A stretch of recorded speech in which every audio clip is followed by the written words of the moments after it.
Municipal మంత్రి నారాయణపై ఆగ్రహం వ్యక్తం చేశారు కాకినాడ జిల్లా అనపర్తి బీజేపీ ఎమ్మెల్యే నల్లమిల్లి రామకృష్ణారెడ్డి. బలభద్రపురం, కాపవరం గ్రామాల పరిధిలో చెత్త విద్యుత్ ఉత్పత్తి కేంద్రాల ఏర్పాటు ప్రతిపాదనను తాము వ్యతిరేకిస్తున్నామని స్పష్టం చేశారు. స్థానిక ప్రజలు ఎమ్మెల్యేల అభిప్రాయం లేకుండా ఎలా నిర్ణయం తీసుకుంటారని రామకృష్ణారెడ్డి ప్రశ్నించారు. ఈ ప్రతిపాదనను కాకినాడ, తూర్పుగోదావరి జిల్లాలో కలెక్టర్లు ఎలా అనుమతించారని ఆయన ప్రశ్నించారు.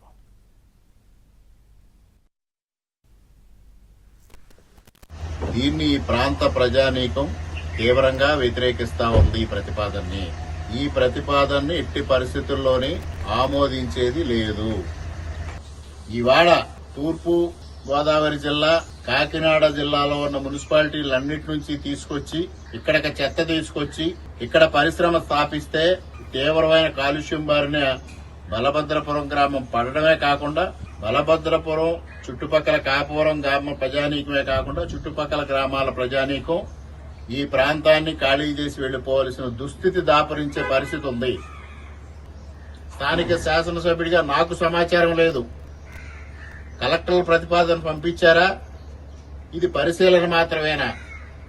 అసలు ఏ స్థాయిలో ఇది ఉంది మాకు స్పష్టం చేయాల్సిన అవసరం ఉంది.